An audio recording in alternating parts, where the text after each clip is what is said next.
Good afternoon. This is Alex Zaholski with my assignment for Evangelism number 1.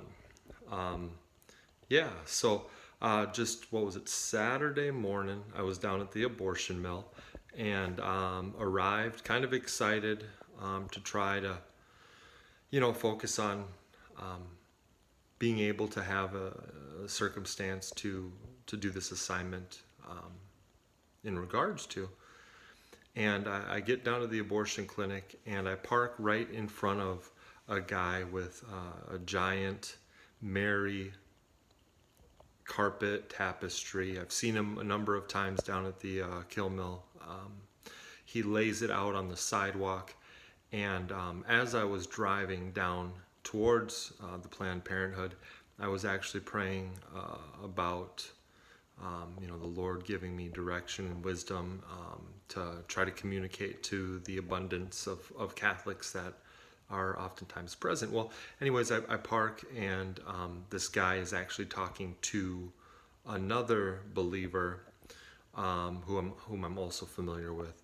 And they were staying at the car, so I'm walking towards the abortion clinic and just kind of preparing, trying to figure out what I'm gonna do or say.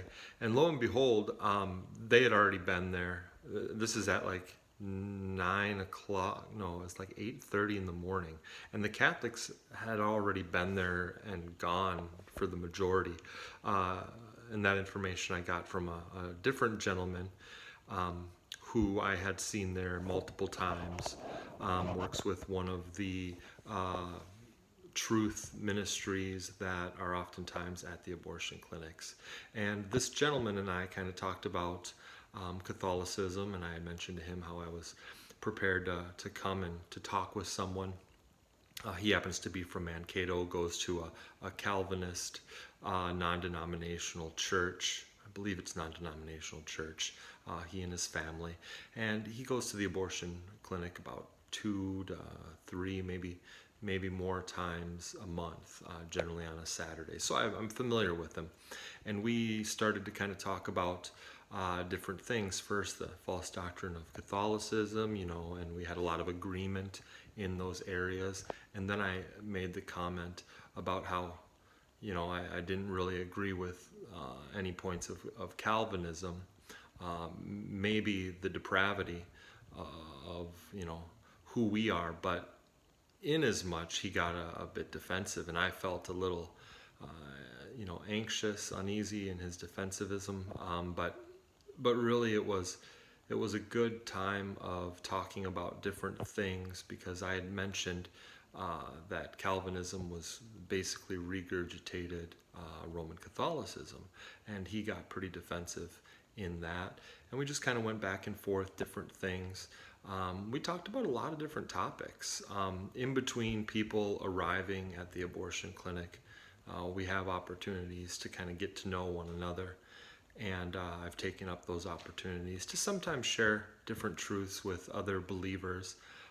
There seems to be a strong Calvinist presence in those individuals that even I, as friends, go to the clinic with, because we go to a non-denominational Baptist influenced church Sunday mornings, is where the abortion ministry outreach kind of spawned from. One of the families that is going to that church, where I get to see my kids every Sunday. So we kind of went back and forth quite a bit. I got to tell him, a little bit about tongues and praying in tongues, and I was pretty bold and confident, and he was pretty learned in his scriptural references. So it was a good back and forth, but I definitely could have done better in being more prepared. Specifically, having now watched the teaching video with Ken. Oh, his last name isn't coming with me, but from Church History and Function. Watching that video, it really gave a lot of insight to kind of where Calvinism came from and the proof therein from the Church Father historically. So I'll definitely be more learned and comfortable with with being able to communicate specifically those points here in the future. But yeah, I look forward to the next time that I get the opportunity to go out and preach or teach or share the truth. Thank you.